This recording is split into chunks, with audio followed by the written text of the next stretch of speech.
무교절의 첫날에 제자들이 예수께 나와서 이르되 유월절 음식 잡수실 것을 우리가 어디서 준비하시기를 원하시나이까? 이르시되 성한 아무개에게 가서 이르되 선생님 말씀이 내 때가 가까이 왔으니 내 제자들과 함께 유월절을 내 집에서 지키겠다 하시더라 하라 하시니 제자들이 예수께서 시키신 대로 하여 유월절을 준비하였더라.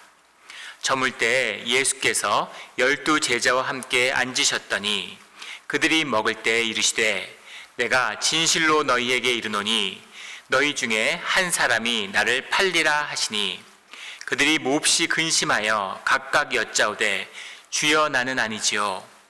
대답하여 이르시되 나와 함께 그릇에 손을 넣은 그가 나를 팔리라.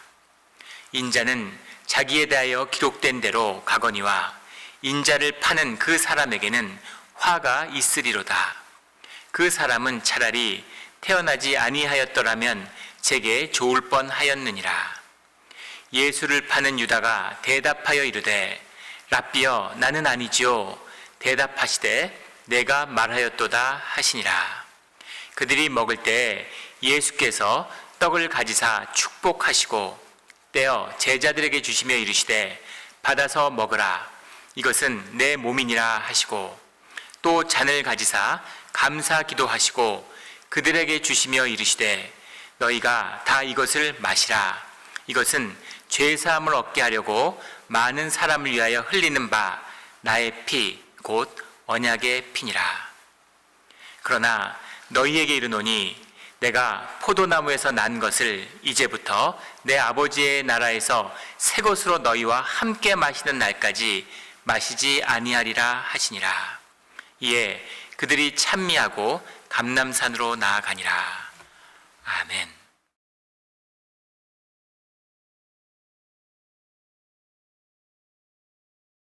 오늘의 말씀은 우리가 너무나 잘 알고 있는 마지막 만찬이라고 불리우는 말씀의 본문입니다. 주님이 이제 십자가에 못 박히시기 하루 전이죠. 그 마지막 이제 십자가의 길로 나아가는 이제 동이 트면 십자가로 나아가시는 그 길 가운데 마지막 그 제자들과 함께 했던 시간입니다. 오늘의 본문의 말씀은 우리에게 예배가 무엇인가에 대해서 말씀하고 있습니다. 예배란 무엇일까요?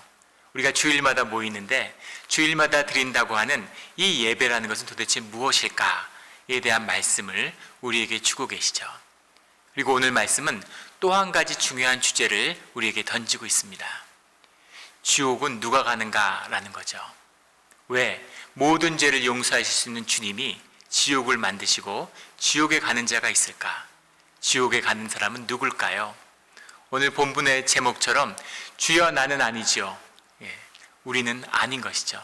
나는 아니지요 라는 주님의 말씀, 그 질문 앞에 주님의 답을 듣는 오늘 이 말씀이 되기를 예수 그리스도 이름으로 축원합니다.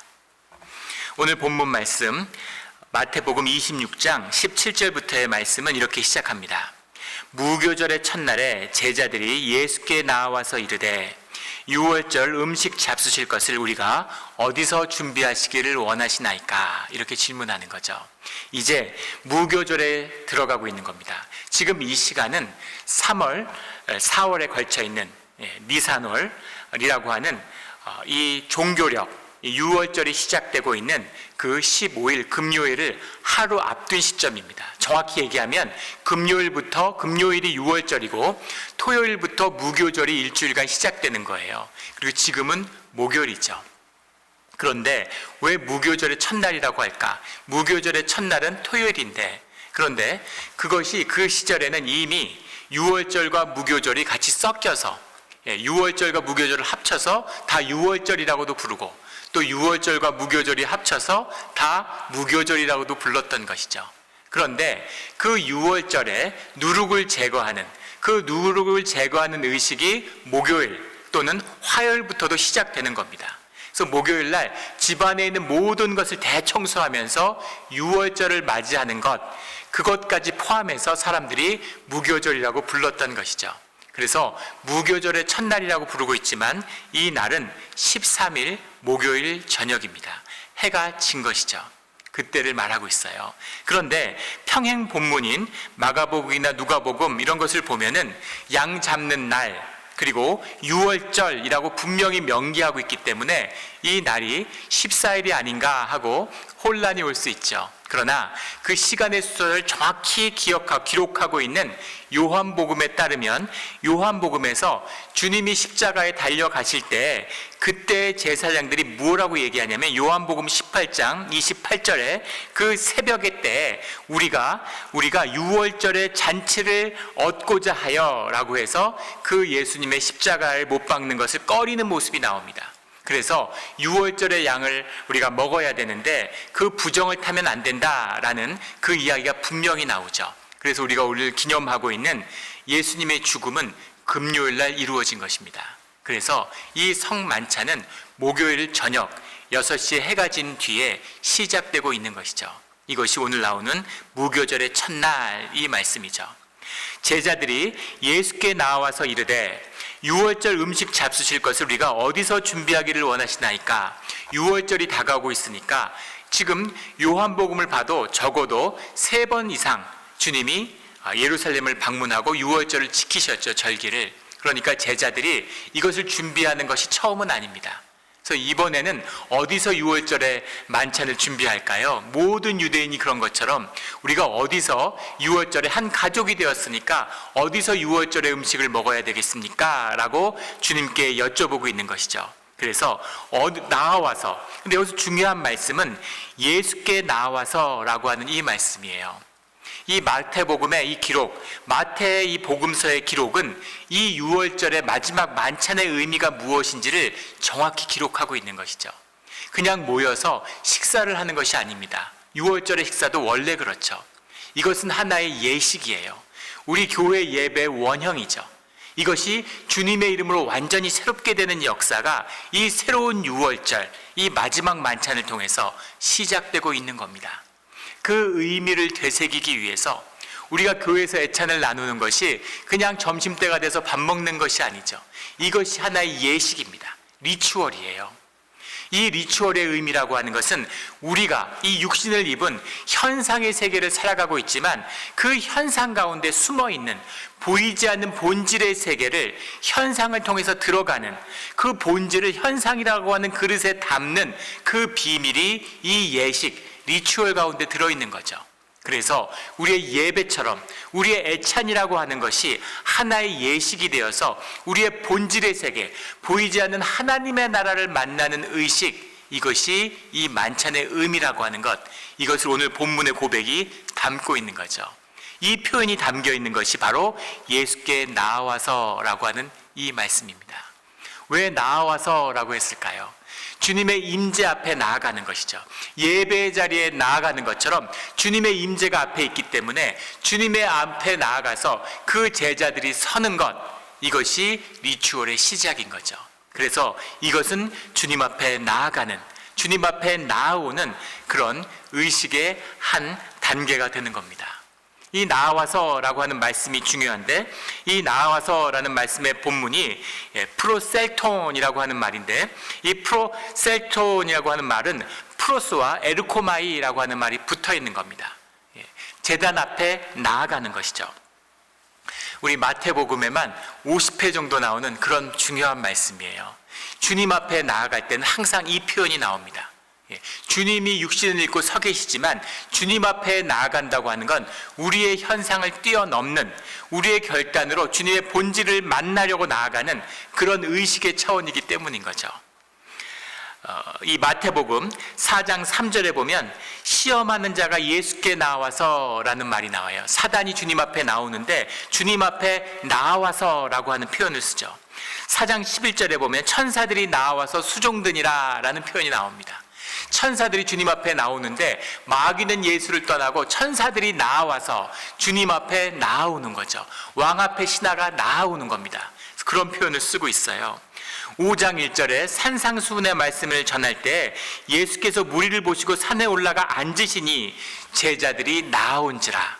주님이 그냥 오셔서 말씀을 전한 게 아니라 주님이 정절을 하고 앉으시니까 그 말씀을 듣고자 제자들이 그 앞으로 나오는 것이죠. 그래서 말씀을 듣는 그 예식의 의미를 전하고 있습니다. 우리가 몇 주 전에 나눈 26장 7절 말씀에 나온 한 여인이 향유한 옥합을 가지고 주님께 나아오는 거죠. 나아와서 주님께 식사한 예수의 머리에 부으시는 겁니다. 붓는 거죠. 그것이 이 나아와서라고 하는 것이 갖는 주님 앞에, 임재 앞에 나아가는 우리의 모습이죠. 그래서 이 만찬이, 이 6월절의 만찬이 준비부터 시작부터 모든 과정이 주님과 하나가 되는 그 의식의 예식의 차원이었음을 고백하고 있는 거죠. 그 말씀에 담겨 있습니다. 18절에 이르시되 성안 아무개에 가서 이르되 선생님 말씀이 내 때가 가까이 왔으니 내 제자들과 함께 6월절을 내 집에서 지키겠다 하시더라 하라 하시니, 이 표현도 마찬가지죠. 주님께서 말씀하셨는데 주님께서 이렇게 하시래, 주님께서 이렇게 하라고 말씀하셔, 이런 것이 아니라 내 집에서 지키겠다 하시더라 하라 하시니, 이렇게 말씀하는 거죠. 왕의 선포입니다. 주님의 말씀을 선포하는 것이죠. 이 예식의 차원에서 주님이 나아가시는, 주님의 시간을 준비하는 그 예식의 선포, 하시더라 하라 하시니라는 이 말씀의 뜻에 담겨 있는 겁니다. 성안 아무개라고 표현했는데, 성안 아무개도 이 한 여인이라고 하는, 향유 옥합을 가져온 한 여인이라고 표현한 것처럼 이 예루살렘 공동체 가운데, 이 예루살렘에 있는 마태의 공동체 가운데 있는 그런 한 믿음의 가족, 형제들이었기 때문에 아마 이 이름을 밝히면 예루살렘에서 무사하지 못했겠죠. 그래서 그 이름을 숨긴 것이었다고 생각됩니다. 이 성안 아무개는 우리는 다 알고 있죠. 그가 요한 마가고 그의 어머니가 이 6월절의 음식을 준비했다는 사실을 알고 있습니다. 그 성안 아무개에 가서 이르되, 근데 이 안에 중요한 비밀이 또 하나 숨어 있어요. 한 향유 옥합으로 장례를 준비한 여인처럼 이 이름이 밝혀지지 않는 이 성안 아무개가 주님의 말씀에 따라 주님의 일을 이루어가는 아주 중요한, 이 마가의 다락방에서 교회가 시작되잖아요. 오순절의 역사가 일어나죠. 이 모든 것을 믿음으로 준비하는 믿음의 자녀, 주님의 제자가 이곳에 있다는 거죠. 제자들은 번민하고 있습니다. 제자들의 마음은 흔들리고 있어요. 예수님이 정확히 무엇을 하려고 하시는가? 다 왔는데 뭔가 중요한 일이 있는데 주님이 정말 하시려는 일이 뭐지? 주님이 정말 예루살렘을 해방시켜 주시는 게 맞아? 왜 자꾸 십자가에 죽는다고 말씀하시지? 마음이 혼란스럽고 어려운 거죠. 그런 어려운 마음 가운데 흔들리는 제자들의 모습이 있는데, 그런데 그 가운데 침묵으로 주님의 말씀을 온전히 순종하며 주님의 뜻을 바라보는 주님의 또 다른 제자들, 주님에게 참 헌신을 보여주는 이 무명의 주의 사람들이 있다는 것을 말씀하고 계시는 거죠. 늘 주님이 알아주시는, 세상에 알지 못해도 주님이 기억하고 주님의 칭찬을 받는 그런 우리 신앙의 자리가 되기를 예수 그리스도 이름으로 축원합니다. 그 6월절의 만찬을 준비하는 거죠. 19절에 제자들이 예수께서 시키신 대로 하여 6월절을 준비하였더라. 좀 이상했을 거예요. 아니 왜 6월절의 만찬을 금요일 날 해야지 왜 목요일 날 할까? 6월절의 만찬의 핵심은 6월절에 드린 양을 먹는 거예요. 그 양고기를 나누는 것이 핵심입니다.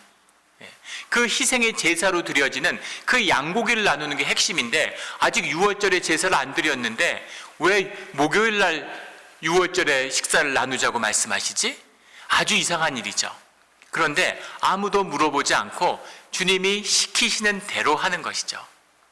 유대인이지만 율법 속에 있었지만 그래도 주님을 신뢰하는 제자들의 모습인 겁니다. 주님이 말씀하셨으니까 이유가 있겠지, 주님이 하라는 대로 하면 되겠지, 이 말씀과 이 믿음과 이 신뢰가 있기 때문에 주님이 시키시는 대로 6월절의 만찬을 목요일 저녁에 갖기로 한 것이죠. 왜 양이 없는데 만찬을 갖자고 했을까? 물론 그 시대에 목요일날 식사를 하던 토요일날 하던 그 절기의 의미가 옅어져서 식사를 목요일날 해도 다 양고기를 먹었다는 거예요. 그러나 그 양고기가 6월절의 제사의 고기는 아니죠. 또한 6월절의 제사라는 것이 이미 예루살렘과 성전이 폐함을 받았는데 그 양고기가 무슨 의미가 있겠습니까? 이 목요일날 모이는 참된 최후의 만찬에 그 나누어져야 할 희생의 제물, 희생의 고기는 바로 예수 그리스도의 몸이었던 거죠. 예수님이 양고기를 대신, 어린 양을 대신하시는 우리가 먹어야 되는 예수님의 몸이 된 것입니다. 그래서 예수님이 그 친히 그 희생제물이 되셔서 주님을 나누는, 주님 안에서 하나가 되는 이 최후의 만찬을 시작하게 되는 거죠. 예수께서 시키시는 대로 하여 유월절을 준비하였더라. 늘 예수께서 시키시는 대로 하는 우리 모두가 되기를 주의 이름으로 축원합니다. 이것이 믿음이고 이것이 신앙인 것이죠. 20절에 저물 때라는 건 해가 지는 시간이고, 우리 시간으로 하면 6시 이후가 되는 겁니다. 그때 예수께서 12 제자와 함께 앉으셨더니, 그래서 이제 이 유월절의 식사가 시작되고 있는 겁니다. 유월절의 식사라고 하는 걸 유대인들이 이제 페사흐 세데르라고 부르는 것이죠. 그 유월절의 식사라는 것의 그 중심은 그 마지막 유월절을 기념하는, 주님이 애굽에서 그의 노예된 백성을 끌어내실 때 양의 피를 바른 그 문을 넘어가는 성령님을 기억하는 것, 그 유대인들을 그 애굽의 땅에서 불러내시는 그 하나님의 역사, 그 구속의 역사를 통해서 주님의 백성됨을 주님 안에서 확인하는 그 의식이 유월절의 식사입니다. 유월절의 식사를 준비하는 음식은 이제 크게 보면 쓴나물이라는 것이 있는데, 쓴나물이라는 게 이제 마로르라는 것도 있고, 카제렛이라고 하는 것도 있고, 요즘으로 하면 로메인, 상추, 이제 이런 것을 씌었다고 해요. 카르파스라는 거, 우리가 이야기하는 파슬리라고 합니다. 이 나물들을 이제 쓴나물이라고 해서 모으는데, 이 쓴나물들이 실제로 먹으면 그렇게 쓰지 않죠. 우리 로메인 먹지만, 무슨 파슬리 먹지만 그렇게 쓰지 않잖아요. 근데 이 쓴 것은 바로 애굽 시대에 했던 노예 생활의 아픔을 기억하자라는 상징적인 의미가 담겨 있는 겁니다. 얼마나 우리가 쓰디쓴 시간을 보냈는지를 다시 한번 기억하는 것, 이것이 쓴나물을 먹는 이 의미죠. 근데 이 나물이 실제로 그렇게 쓰지 않으니까 소금물에 찍어서 먹었다고 그래요. 소금물에 찍으면 못 먹잖아요. 얼마나 먹기가 힘들었겠습니까? 근데 그것을 찍어 먹는 것으로 그 아픔을 기억하는 의식이 바로 이 쓴나물에 있었다고 하죠.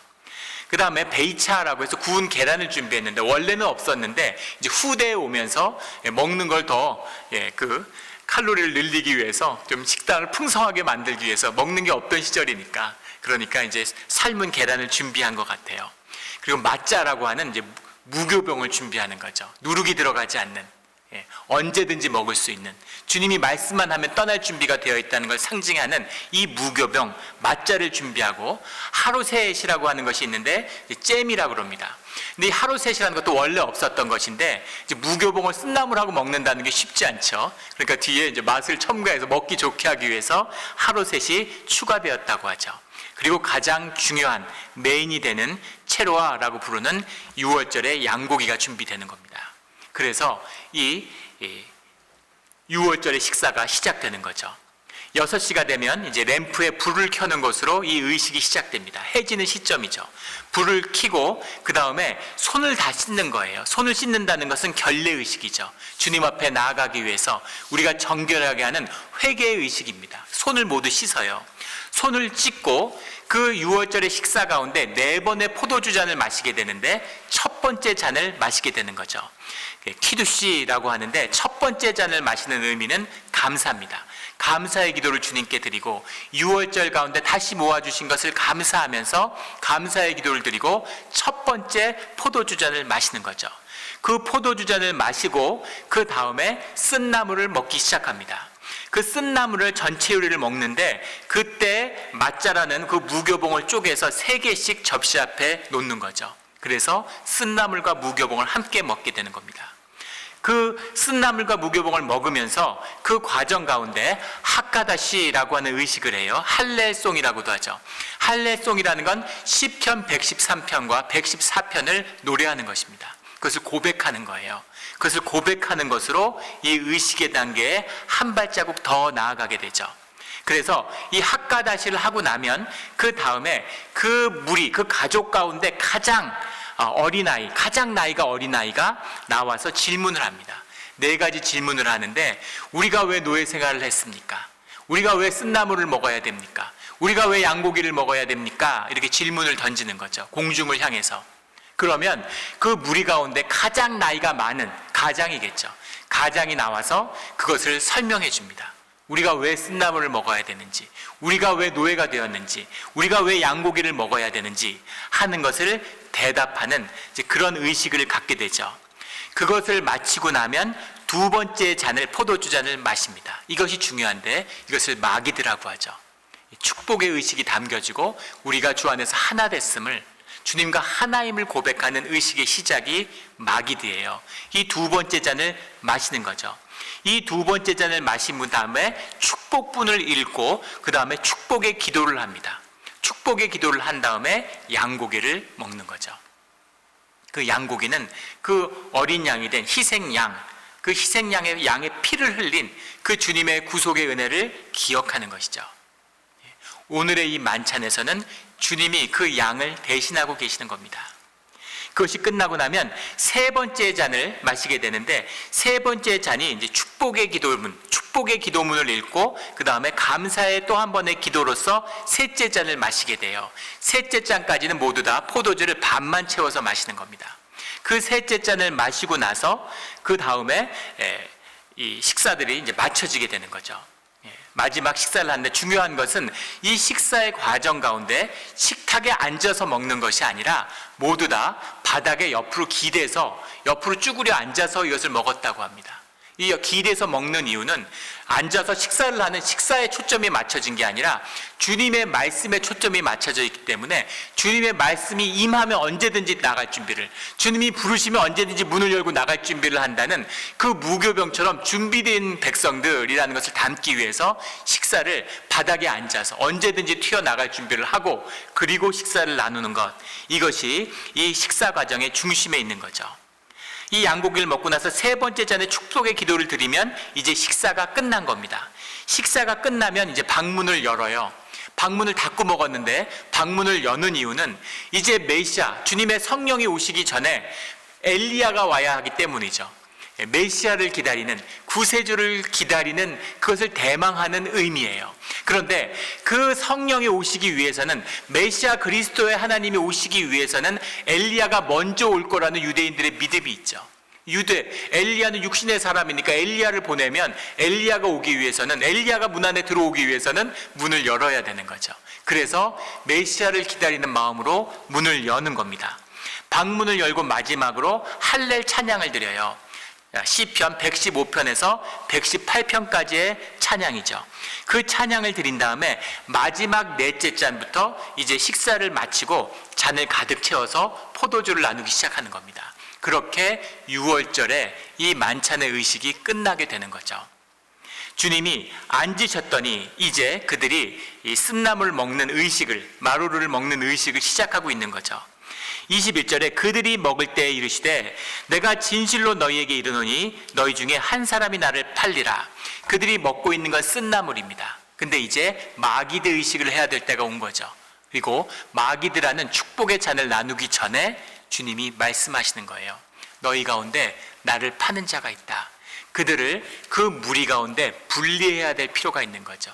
주님과 하나 되는 마지막, 주님의 임재 가운데 하나님 나라에서 벌어지는 일, 일어날 마지막 때의 일이 이 땅에서 이루어지고 있는, 이 땅에서 하나님 나라가 이루어지는, 하나님 나라가 임하게 되는 그 의식이 행해지고 있어요. 그래서 천국에서 일어나는 일과 계시록에서 얘기하는 천국의 일이 그 마가의 다락방에서 일어나고 있는 것이죠. 그 방에서 주님이 마기드라는 축복의 의식을 참여할 수 없는 자를 분리시키는 겁니다. 구별하시는 거죠. 마지막 분별이 그 제자들 가운데서 일어나고 있는 거예요. 주님을 따라 이적을 행하고 말씀을 전하면서 마지막까지 온 자들입니다. 그런데 그 가운데서 분리가 있다는 거죠. 주님이 계속해서 말씀하셨던 열처녀의 비유, 달란트의 비유를 통해서 말씀하시던 그 일이 이제 눈앞에서 일어나는 것이죠. 너희 가운데 나를 팔리라, 이렇게 말씀하십니다. 진실로 너희에게 이르노니 너희 중에 한 사람이 나를 팔리라, 이렇게 말씀하시는 거죠. 주님은 팔려지기 위해서, 이사야 선지자가 선포했던 말씀대로 팔려지기 위해서 오셨어요. 그런데 문제는 파는 자가 마지막에 그 12 제자 가운데 나왔다는 겁니다.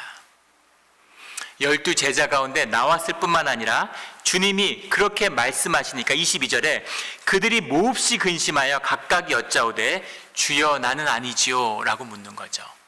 왜 이렇게 묻겠어요? 마음에 두려움이 있는 겁니다. 다 흔들리고 있는 거죠. 마음이 흔들리고 있어요. 그리스도 맞아? 메시아 맞아? 정말로 우리를 구원하고 예루살렘의 왕이 돼서 우리가 왕의 좌편 우편에 앉는 그런 일들이 일어나는 게 맞아? 주님은 아니라고 말씀하시는데, 근데 사람들은 그렇게 일어날 것 같은 분위기인데 주님이 내일 하시려는 일이 뭐지? 다 마음에 번민하고 다 마음이 근심에 휩싸여 있는 것이죠. 그런데 주님이 너희 중에 나를 팔리라 하니까 마음속에 두려움이 있는 거죠. 설마 나는 아니겠지? 내가 시험에 드는 건 아니겠지? 다 믿음에 대한 두려움들이 있는 거예요. 그래서 주님께 묻고 있는 거죠. 주님이 이렇게 말씀하시면 우리는 뭐라고 답하겠습니까? 주님 앞에 묻는 것이죠. 주여, 저는 아니겠죠? 이런 솔직한 질문, 마음의 번민을 주님 앞에 고백하고 있습니다. 주여, 주여, 나는 아니죠. 이렇게 묻고 있는 거죠. 그런데 23절에 대답하여 이르시되 나와 함께 그릇에 손을 넣은 그가 나를 팔리라. 이 쓴나물의 그릇에 손을 넣은 자가 나를 팔 것이다. 요한복음 13장 26절에 보면 내가 떼어다가 떡을 먹여주는 자라고 말씀하셨는데 분명한 것은 주님이 누구다라는 것을 특정하셨다는 거죠. 이 가운데 함께 있을 수 없는 자가 누구인지를 주님이 분명히 보여주셨다는 겁니다. 24절에 인자는 자기에 대하여 기록된 대로 가거니와 인자를 파는 그 사람에게는 화가 있으리로다. 그 사람은 차라리 태어나지 아니하였더라면 제게 좋을 뻔하였느니라. 저주의 말씀이죠. 유대인들의 저주입니다. 우리 욥기에도 나오잖아요. 태어나지 않았더라면, 내가 차라리 태어나던 날에 어머니의 자궁이 닫혔더라면 하는 고백처럼 태어나지 않았으면 더 좋을 인생인데 주님께 버림받은 하늘의 저주를 받았다라고 하는 그 표현이 여기에 나오는, 차라리 태어나지 아니하였더라면 더 좋았을 텐데, 삶을 살았는데, 생명을 받아 살았는데 살지 않는 것만도 못한 그런 삶이 되었다라고 하는 분명한 저주의 말씀입니다. 왜 이런 저주까지 받아야 되는 걸까요? 왜 하늘의 저주를 받아야 되는 걸까요? 천국에 갈 수 있는 것, 천국에 가는 구원의 열쇠는 주님이 쥐고 계시죠. 누가 천국에 갈 수 있는가는 천국의 문 앞에 서기 전까지는 알 수 없습니다. 주님의 그 용서하시는 능력과 구원의 섭리를 누가 헤아릴 수 있겠어요? 분명한 것은 주님이 누가 지옥에 가는지에 대해서 말씀하셨다는 겁니다. 지옥에 가는 자가 있어요. 주님의 제자인데, 주님과 공생애를 함께 했는데, 모든 것을 버리고 주님을 따랐는데, 주님께 봉사하고 헌신하고 주님의 말씀을 선포했는데, 주님의 이름으로 병든 자들을 고치고 귀신을 쫓았는데, 주님 여기까지 왔는데 이 가운데에서 지옥에 가는 자가 있다는 게 말이 됩니까? 주님 어떻게 이러실 수가 있습니까? 라는 그런 마음이 들지 않습니까? 처음에 이 본문을 접했을 때, 처음에 교회 나와서 이 말씀을 접했을 때는 이 말씀이 이렇게 안타깝더라고요. 내가 가룟 유다처럼 느껴져서 그랬는지, 주님 왜 이렇게까지 하셔야 됩니까? 왜 하늘의 저주를 받아야 됩니까? 주님을 따르던 자가 이런 마음이 있는 거죠. 이 저주의 비밀은 뭘까요? 하나님의 가는 길을 모두 알았는데 그 길을 가지 않은 가룟 유다, 그런데 그것이 지옥의 저주를 받을 일입니까? 라는 질문을 품게 되는 거죠. 뭐겠습니까? 25절에 예수를 파는 유다가 대답하여 이르되 랍비여 나는 아니지요 대답하시되 내가 말하였도다 하시니라. 그 모든 비밀이 바로 이 대답 하나에 들어있습니다. 랍비여 나는 아니지요 라는 이 대답이죠. 그의 모든 11 제자들은 주여 나는 아니지요 라고 대답했어요. 큐리오라고 하는 말이죠. 메티 에고에임이 큐리오라고 하는 말이에요. 큐리에라고 하는 이 말은 주님이라는 말이죠. 예수님이 그리스도시고 우리의 하나님이 되셨다는 그 고백을 하나로 담은 것이 주님이라는 우리의 고백입니다. 초대교회에 예수님을 그리스도로 영접한 자들이 고백하는 그 마음의 중심의 표현이 주님이에요. 주님, 저는 아니지요. 주님 하고 예수님을 주님이라고 고백하는 그 고백이 이 크리스찬 공동체, 교회 공동체의 뿌리입니다. 바탕이에요. 그 고백 위에 주님의 임재를 만나는 것이죠. 근데 주님이 물어보셨어요. 이 가운데 나를 파는 자가 있다. 주님이 이미 알고 계시고 그 일이 행해졌다는 것을 알고 말씀하세요. 그런데 가룟 유다가 뭐라고 얘기하냐면 라삐어라고 대답하고 있는 거죠. 라삐어라는 말이 뭡니까? 주님이 아니라는 거죠. 당신은 라삐야, 그리스도가 아니야. 사람들이, 제자들이 뭐라고 할지 몰라도 나에게 당신은 메시아도 그리스도도 하나님도 아니야. 그냥 스승이고 그냥 선생님일 따름이지. 좋은 걸 많이 배웠어. 하지만 그리스도는 아니라는 거죠. 그 솔직한 진실이, 주님의 진실이 그 중심을 찌르니까, 그러니까 자기의 중심의 진실이 툭 튀어나온 겁니다. 그 마지막에 주님 앞에 나온 고백은 주님을 라삐어라고 말하고 있는 거죠. 이 고백이에요. 이것이 가룟 유다의 진실인 겁니다. 그 다음 말이 더 기가 막히죠. 나는 아니죠. 이 말은 뭘까요? 이미 팔았잖아요. 그리고 은 30냥을 받았잖아요. 은 30냥을 받아서 넘기지만 않았지 계약이 성립돼서 팔기로 하고 이제 예수님을 넘겨주려고 앞에 와 있는 거잖아요. 그 돈도 다 받고 계약도 됐고 뜻도 분명한데, 그리고 주님이 너가 이미 나를 팔았다라고 말씀하셨는데 그 앞에서 나는 아니지요 라고 얘기하는, 이건 뭐냐는 거죠. 이게 이 뜻이 뭘까요? 주님을 속일 수 있다고 생각했던 걸까요? 그게 아니죠. 판다고 말씀하셨는데 내가 주님을 팔지는 않았습니다, 이 얘기입니다. 나를 팔지는 않았습니다 라는 게 무슨 말일까요? 주님을 넘겼어요. 근데 내가 돈 받으려고 넘긴 건 아닙니다. 돈 얻으려고 판 건 아니에요. 내 나름의 이유가 있는 거지. 예수님을 내가 사랑했는데 유다를 더 사랑하고 유대의 율법을 더 사랑했기 때문에, 유대의 해방과 유다의 왕국이 더 중요했기 때문에, 열심당의 꿈이 더 중요했기 때문에 예수님을 판 거지, 내가 기껏 돈 30냥 받겠다고 예수님 팔았겠습니까? 나는 그런 사람이 아니에요. 이런 고백이 있는 거죠. 내가 술은 마셨는데 음주운전은 하지 않았다라는 어떤 연예인이 그런 말을 해서 화제가 된 적이 있었죠. 내가 혼외관계를 맺었는데 이게 불륜은 아닙니다. 이게 로맨스예요. 이 사랑을 이해 못해서 그렇지 사람들이 얘기하는 불륜은 아닙니다. 이런 거죠. 내가 교회는 나오지 않아요. 내가 예배는 드리지 않아. 근데 내가 믿음이 없는 건 아니에요. 내가 믿음이 있어요. 나가지 않는 이유가, 예배를 안 드리는 이유가 있지. 그 수많은 이유들이 내게 있는 거죠. 나에게 그렇게 할 수밖에 없는 그런 이유가 있어요. 근데 그 모든 이유를 하나로 모은 것이 오늘의 이 대답, 라삐어라고 하는 이 말 한마디에 들어있는 거죠. 주님이 살아계신, 예수님이 살아계신 그리스도 하나님이 아닌 거예요. 하나님이 살아계시지 않아요. 하나님이 살아서 말씀하시고 우리와 함께 하신다는 게 내 마음의 진실이 아니에요.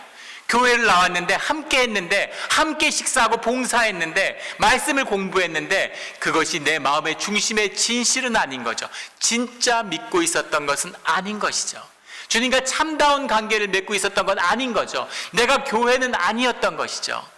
그 모든 답, 나는 아니죠 라고 하는 그 대답에 그 이유가 라삐어라는 이 고백 하나에 들어있습니다. 가룟 유다는 이 만찬에 함께할 수 없죠. 이 종교의 거짓, 모든 주님의 임재와 진실을 종교로 패하는 그런 자는 지옥에 가야 되는 겁니다. 지옥이 어떤지는 몰라도 하나님 나라에 하나님과 함께할 수는 없는 거죠. 하나님의 나라의 교회, 그 예배 가운데 주님과 함께할 수는 없는 겁니다. 그래서 가룟 유다는 떠나야 되는 거죠. 가룟 유다는 자신의 할 일을 위해서 떠납니다. 이것이 마지막 만찬 때 주님의 나라가 임하는 그 자리에서 만나게 되는 진실이죠. 주여라는, 주여 나는 아니죠. 주님, 무슨 일이 있었던, 무슨 이유가 있었던, 주님, 예수님은 나의 그리스도시고 살아계신 나의 아버지 하나님이십니다 라는 이 고백은 놓치지 않는 그런 우리 모두가 되기를 주의 이름으로 축원합니다. 그 만찬 가운데 주님의 말씀, 주님이 베푸시는 하늘의 이 예식을, 최후의 만찬에 하나님 나라의 임재 가운데 하나됨을 경험하는 거죠. 오늘 주님이 말씀하세요. 그들이 먹을 때 예수께서 떡을 가지고 축복하시고 떼어 제자들에게 주시며 이르시되 받아서 먹으라, 이것은 내 몸이니라. 주님을 먹는 자들. 27절에 또 잔을 가지사 감사하기도 하시고 그들에게 주시며 이르시되 너희가 다 이것을 마시라, 이렇게 말씀하시죠. 이것은 죄 사함을 얻게 하려고 많은 사람을 위하여 흘리는 나의 피, 곧 언약의 피니라. 많은 사람을 위하여 흘리는 나의 피, 곧 언약의 피니라. 왕과 신하가 맺는, 아버지와 자녀가 맺는 언약의 의식이죠. 하나 됐음을, 하나 돼서 이제 하나임을 고백하는 그 언약의 의식에 하나 됐다는 증표가 주님이 흘리시는, 주님을 기념하는, 우리가 애찬 때 나누는 이 언약의 피입니다. 이 언약의 피로 우리의 신앙의 마지막 때에 주님과 하나됨을, 그것을 보는, 그리고 우리가 주일마다 예배를 통해서 이 언약의 의식을 반복하는 것을 통해서 주님이 우리에게 이루시는 이 본질을, 보이지 않는 세계가 우리의 진실이 되고 보이지 않는 이 죽이심이 우리의 삶을 이끄는 그런 우리의 신앙의 중심, 주일의 예배가 되기를 예수 그리스도 이름으로 축원합니다. 아멘. 기도드리겠습니다. 하나님 아버지, 감사합니다. 우리가 교회를 오래 다녔는데 교회가 무엇인지 몰랐습니다. 교회를 안다고 생각하는데 우리가 교회를 모릅니다. 주님, 예배 가운데 주님의 이 언약의 피를 마심으로 주님과 하나 되는 이 비밀을, 이 보이지 않는 진실을 우리의 심령 가운데 실제로 경험함으로 주님의 그 은혜를 맛봄으로써 주님을 알고 교회를 깨닫게 되는 그런 우리 성도의 자리가 되게 하여 주시옵소서. 감사드리며 예수 그리스도 이름으로 기도드렸습니다. 아멘.